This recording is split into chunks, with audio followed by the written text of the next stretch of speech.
साथियों नमस्कार। आज हम लोग गुप्त साम्राज्य के बारे में देखेंगे कि प्राचीन काल में गुप्त साम्राज्य का इतिहास क्या है। जैसा कि गुप्त साम्राज्य का जो स्थापना किया था वो श्रीगुप्त किए थे और यह स्थापना प्रयाग के निकट कौशाम्बी में हुआ था। श्रीगुप्त जो हैं 240 से 280 ईस्वी तक वो यहाँ के शासक बने और इसका प्रथम संस्थापक श्रीगुप्त ही थे। उसके बाद जब इनके बाद में घटोत्कच इसका उत्तराधिकारी बना और घटोत्कच के बाद में प्रथम महान सम्राट चंद्रगुप्त प्रथम बना। इसका स्थापना किया गुप्त वंश का, लेकिन इसके शासन काल में किसी तरह से बहुत ज़्यादा विशेष उन्नति गुप्त साम्राज्य का नहीं हो पाया। घटोत्कच के समय तक भी कुछ नहीं हो पाया। जब प्रथम महान सम्राट चंद्रगुप्त प्रथम जब आए तो इनके समय में कुछ कुछ क्षेत्रों का विकास हुआ, शासन पद्धति सुधरी। कहा जाता है कि ये महाराजा धीराज की उपाधि धारण किए थे।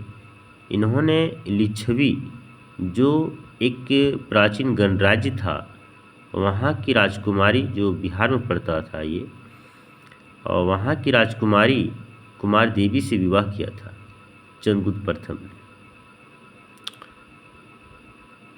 और महाराजा धीराज की उपाधि भी इन्होंने धारण किया था। इन्होंने एक संवत चलाया था 319 से 320 ईस्वी के बीच में, जिसे गुप्त संवत के नाम से जाना जाता है।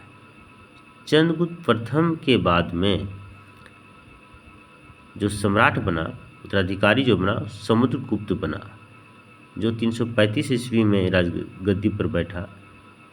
इन्होंने आर्यावर्त के 9 शासकों, दक्षिणावर्त के 12 शासकों को पराजित किया। कहने मतलब है कि उत्तर भारत के एक साथ 9 शासकों को और दक्षिण भारत के एक साथ 12 शासकों को पराजित किया था।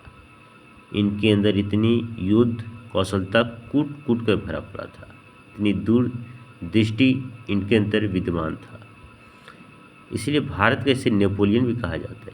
ये बहुत वीवीआई प्रश्न है कि भारत का नेपोलियन किसे कहा जाता है, तो इसे समुद्रगुप्त को ही कहा जाता है। इसने अश्वमेधकर्ता, विक्रमांक एवं परम भागवत की उपाधि धारण किया। इसे कविराज भी कहा जाता है। समुद्रगुप्त विष्णु भगवान के बहुत बड़े भक्त थे, उनके उपासक थे, और इन्होंने परम भागवत की उपाधि भी धारण किए थे। समुद्रगुप्त ये संगीत प्रेमी थे, बहुत संगीत से बहुत प्रेम करते थे। एक सिक्का मिला था और सिक्का में जो है सो उसमें वीणा बजाते हुए इनका चित्र को दिखाया गया, तो उसी से अनुमान लगाया गया कि ये संगीत प्रेमी थे और वीणा बजाते थे। इनके दरबार में एक कवि था हरिसेन, जिसने इलाहाबाद प्रशस्ति लेख की रचना की। इसे परम भागवत की उपाधि भी धारण की। इस समुद्रगुप्त परम भागवत की उपाधि भी धारण किए थे। इनके बाद में जो उत्तराधिकारी बना था वो चंद्रगुप्त द्वितीय बना था, जो 380 में राजगद्दी पर बैठा। इनके शासनकाल में एक बौद्ध चीनी यात्री फाहियान आया था, जो नालंदा विश्वविद्यालय बौद्ध धर्म का शिक्षा ग्रहण करने के लिए आया था। बहुत सारे विदेशी लोग भारत में आकर के बौद्ध ग्रंथ, बौद्ध धर्म का शिक्षा लेने के लिए भारत आए हैं। उसी प्रकार से फाहियान भी आए थे। शकों पर जिसमें इनका शासनकाल था, उस समय मध्य एशिया के कबीला लोगों का कुछ शासन आक्रमण भारत में हो रहा था, तो उसमें से शकों को खदेड़ा था, शकों पर विजय प्राप्त किया था, और उसी के उपलक्ष्य में ये चंद्रगुप्त द्वितीय जो हैं सो चांदी के सिक्के चलाए थे। शकों पर विजय प्राप्त कर शकों को पराजित कर दिया, और उसके उपलक्ष्य में, उसके जीत की खुशी में इन्होंने चांदी का सिक्का चलाया। इनके दरबार में साब एक राजकवि था। चंद्रगुप्त द्वितीय के समय में पाटलिपुत्र उज्जैनी विद्या का प्रमुख केंद्र था। इसके समय में पाटलिपुत्र उज्जैनी विद्या का बहुत बड़ा केंद्र था। नुस्रती के अनुसार चंद्रगुप्त द्वितीय के दरबार में 9 विद्वानों की एक मंडली निवास करती थी। कहने मतलब ये है कि इनके दरबार में चंद्रगुप्त द्वितीय के दरबार में 9 रत्न का 9 रत्नों का एक मंडली हुआ करता था, जिसे नवरत्न कहा जाता था। और ये नवरत्न जो थे महाज्ञानी, महाविद्वान, महातेजस्वी, दूरदृष्टि वाले थे, जिनमें से कालिदास, धन्वंतरी जो आयुर्वेद के जनक माने जाते हैं, छप्पनक जो ज्योतिषी के बहुत बड़े विद्वान थे, अमर सिंह कोशाकार, शंकु वास्तुकार, वेताल भट्ट, घटक घट कर पर ब्राह्मीर, खगोल विज्ञानी एवं वरुचि जैसे विद्वान थे। इन लोगों के सहयोग से इनकी योग्यता, इनकी बुद्धिमत्ता, इनकी दूरदर्शिता का लाभ चंद्रगुप्त द्वितीय को अपने शासन व्यवस्था को चलाने में इनको काफ़ी मदद मिला, और इनके दरबार की ये सुशोभित थे नवरत्न लोग।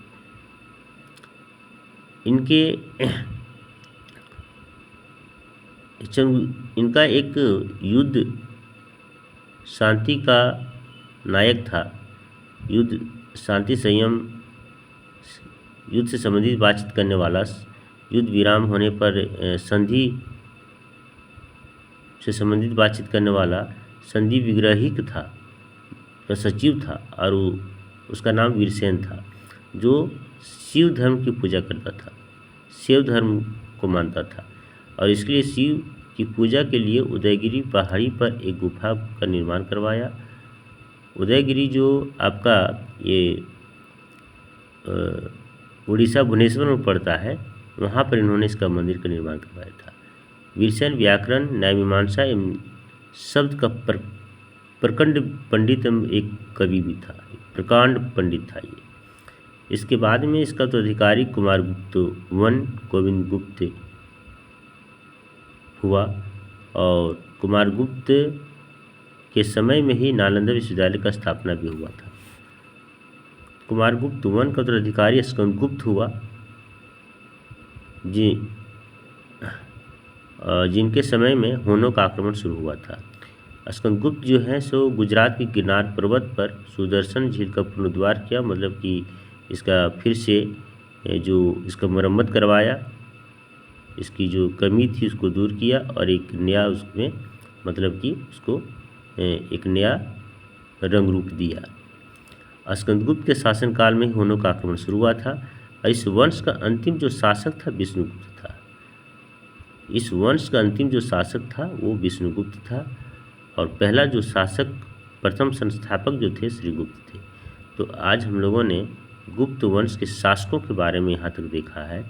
कल हम लोग एक छोटे सी वीडियो के माध्यम से इसके प्रशासनिक व्यवस्था के बारे में देखेंगे, किस प्रकार से शासन व्यवस्था इसका चलता था। तो आज तक यहीं तक ही साथियों।